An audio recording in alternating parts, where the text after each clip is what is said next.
Gosh, I'm going to miss my friend as he leaves us tomorrow and travels back to Atlanta. Come on in, join me for our final rendezvous of my home. Any place else that you think you want to? We've come to the end of the line as far as scenery in my house. Okay. And so on, yeah. All right. But we should be telling some stories about the Cadillac Club and how you saved my tail how many times. We want to get into that? Let's do that. Well, Dave. I think we need to talk about that, actually. Yeah, I mean, Cadillac Club ran for like 5 years, and I lost money every year. I mean, we were not the part of town that worked and so on. I didn't realize that I thought when I opened this $2 million project, I'm going to bring people from all over. Well, I was wrong. I didn't. We would do $1 million a year, but each year I would lose $200,000. This lasted 5 years in a row. I lost $200,000. Everybody else having fun but me. I tried to have fun, but it was costing me all this money to live my dream. And this was my dream, this Cadillac Club, that I built myself and created and so on. And it just didn't work out. Finally reached the end where the food is not going to work anymore. You're going to hate to hear this, but we switched to hip hop. You know, the kind of things where everybody comes in and these rap singers, and not the kind of music I like at all, but I did what I had to do and so on. Well, guess what? Those hip hoppers, they didn't care that it was an area of town they didn't like. They were there by the hundreds, and they had money, and they spent money. I mean, it was just amazing. They'd be lined up down the streets to get into my hip hop club at Cadillac Club. Well, it was all great, but guess what? Then, when they leave, they want to shoot each other in the parking lot. I mean, knife each other. And now we've got police cars everywhere. I mean, after us. And we tried to stop it, brought in security, on and on and on and on and on. Just tried to cure this because people were coming in, and these folks that have big wads of money, and I mean, the athletes and everybody, I mean, big stars, I mean, would be there. But we could not stop the action after hours in the parking lot when they left. Police department down there, Charles had to get involved in. They started writing me citations. They did not want Dave Sheets in town anymore. So they started writing citations, liquor citations, not drinking too much, but things, people carrying the wrong thing, this and that, but 21 citations they wrote in about 6 months. One of them I decided to plead guilty to. It was a little minor thing that wasn't any big deal. It wasn't going to cost me anything. Charles said, Dave, let's fight. I said, no, let's plead guilty to this one. Well, we didn't know that 20 more were going to follow that. Well, 20 more citations follow this. We have to, every time they write one, we have to go to court. And it cost me $400 or $500 for Charles to go with me, which was cheap, you know. I mean, he gave me a deal. And he beat 19 out of 20. Beat him. They threw him out and said, this is ridiculous.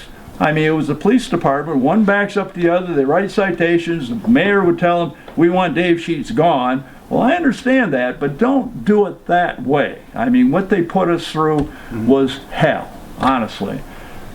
And then they decided they wanted to take my liquor license away. The city did. Well, the city can't take your liquor license away. I don't know what the deal was all about. Anyway, they were going that direction. Wanted us to come down to the city council at 5 o'clock on a Monday night.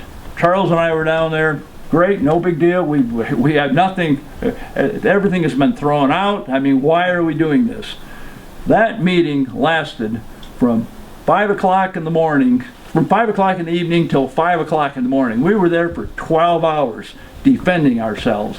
They had everybody lined up. Charles, you're an attorney. Well, you know, what happened there. I mean, oh my God. But they didn't win, I know. 4-4 split when it was done, so it didn't accomplish anything. But we spent 12 hours of hell dealing with the city. And the thing is, that was on television.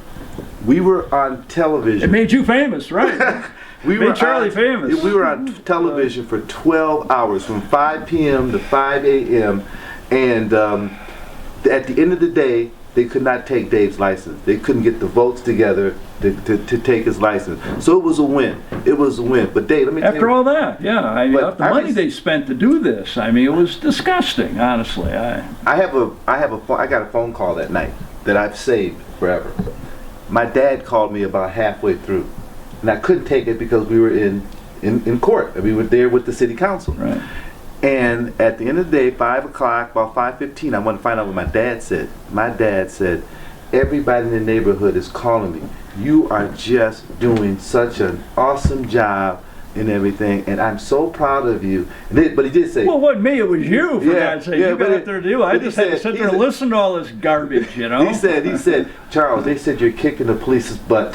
Well, and that was my dad. That was my dad. Because we were right. I mean, they were wrong. They colluded with each other to write these silly citations just because, and that's not the way to do business. You know, I learned so much during that, just the collusion that goes on with police officers and what they do to back each other up. They lie. They don't care. You know, they're just they may have an agenda and they do what they need to do to bring you down. So it was shocking. Who would imagine when you walked in my door at the Cadillac sit down Club, and talk some I more. read about it in the paper. I knew you were on the city council. I knew you were the school board and so on.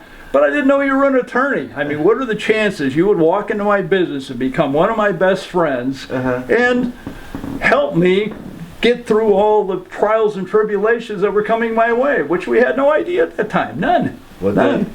Dave, but you don't understand. I knew about you a long time before we met.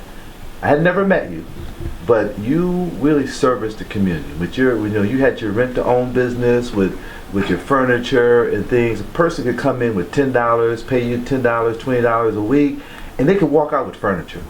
And that really serviced our community. It really did. We did. We do a lot of good things, but I mean, it doesn't happen. That's how you succeed in business. I mean, doing right by people. Yes, it's all about making a buck and so on, but it's treating people right. That's how you survive. That's how we've been in business for 49 years. Because of that. You treat people right, it's going to come back to you. And thank you, God, it has come back to me. It has.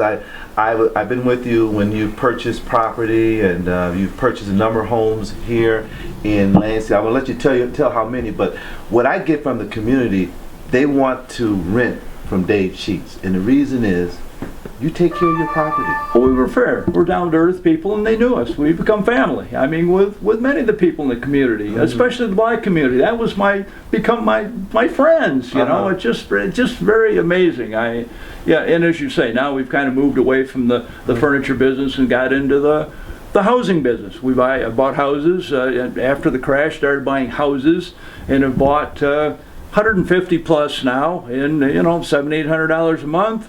Do the numbers, and all paid for. It all paid for itself, and so on. I mean, it's been fun, and we still help people. You know how many people come to my place and rent one of my houses that my heart goes out to. I mean, they have no furniture. I mean, they have to have help from one of these agencies to help them get into one of the houses. You know how many times we send beds and furniture to the houses? It helps for a minute, but they still can't pay the rent. You know, it's just amazing. My heart just goes out to these people. Why is it that way? Is there something that can be done?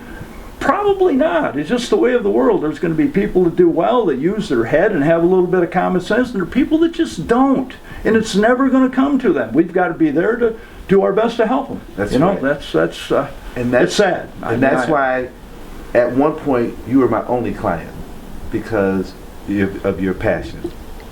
Well, I don't know about all that. That's because I paid you a lot of money, right? All right, let's go downstairs. All right, here we go. All right, down to the next room. Wow. Too much fun for a Monday morning. Too much fun. I'm having a great time, Dave. It really is. That's just good to see you, man. It really, really is. You're doing well, and hey, it was awesome being All right, brother. here. We'll see you later. Good to see you. Yep. You take care now. Father's Day, maybe. All right. We'll see you. Good night, folks. Good afternoon. Charles always has so many great questions. I like that in a person. To me, that is how you really get to know someone, answering questions. It amazes me, most people seldom ask a question. Why is that? I don't understand. Anyway, thanks for joining me. Hopefully you enjoyed our few minutes together. Stay with me on Dave's World as we continue the story of my small business life here in the city of Lansing, Michigan. We'll start with my front yard business as it turns into a profitable small business, and I'll show you how attainable success in your world could easily be for you. Stay with me as we work together and make that happen. Please like, comment, and subscribe. It's all free. Thanks for joining us.